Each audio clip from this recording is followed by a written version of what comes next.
Dans cette deuxième vidéo, dans cette deuxième partie sur le ressentiment, j'aimerais revenir sur le point de départ, sur le commencement, sur ce qui fait que le ressentiment va pouvoir s'installer en nous. Il me semble bon de ne pas oublier que le ressentiment part d'une souffrance réelle. Il y a réellement eu quelque chose qui nous a fait souffrir, quelque chose qui nous a blessés psychiquement. Alors, ce peut être, quelle qu'elle soit cette chose, ce peut être des rapports familiaux difficiles, vivre dans une situation économique difficile, des traumas terribles survenus dans l'enfance ou à un moment de notre vie.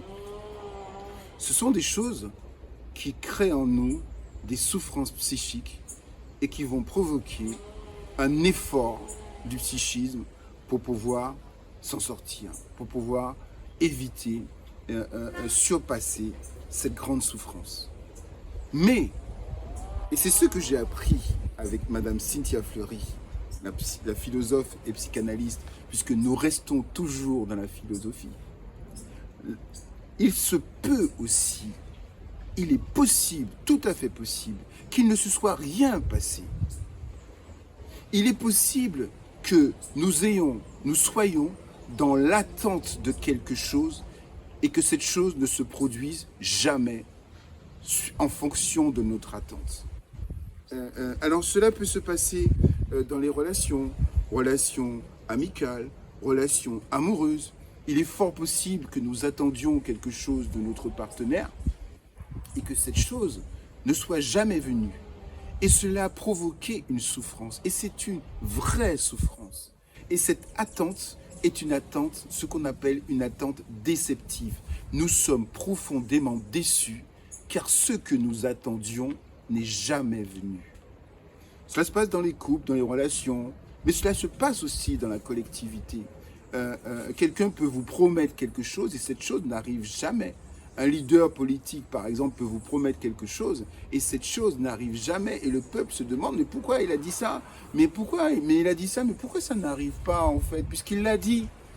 Donc il y a aussi cette attente déceptive qui atteint la collectivité.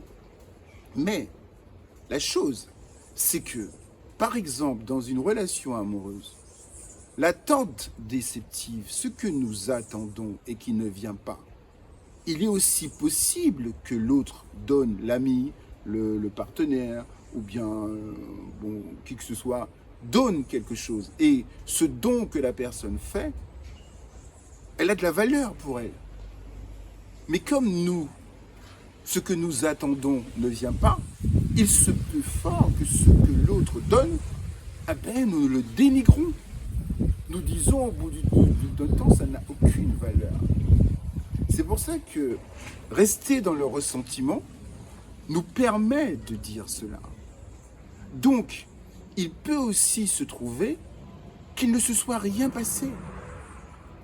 Qu'il ne se soit rien passé, qu'il n'y ait pas eu vraiment de trauma. Mais que le trauma, il vient de notre attente.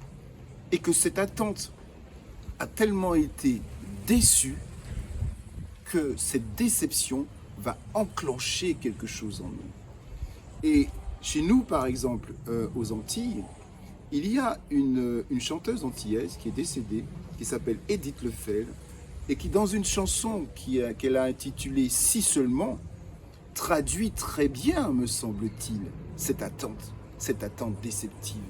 Donc, le ressentiment peut être enclenché par une souffrance réelle, mais ce que nous dit Cynthia Fleury, c'est qu'il peut aussi être enclenché par quelque chose qui, en fait, n'est pas un trauma. En fait, oui, c'est un trauma. C'est un trauma parce que c'est cette souffrance-là, c'est cette souffrance de l'attente déçue qui a un trauma, mais qu'il n'y a rien eu, en fait. Et il m'a semblé très important, parce que j'ai pensé aussi à Edith Lefebvre et à sa chanson, il m'a semblé très important de rappeler cette partie-là, d'autant que lorsque nous ruminons constamment constamment cette souffrance, elle devient plaie. Et lorsqu'elle devient plaie, alors, petit à petit, elle va créer une blessure qui ne se cicatrise pas. Mais elle peut aussi créer quelque chose. C'est-à-dire qu'elle peut nous faire aussi basculer dans la mélancolie.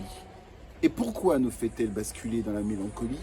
Et c'est là un des paliers de compréhension, un des points de compréhension du ressentiment.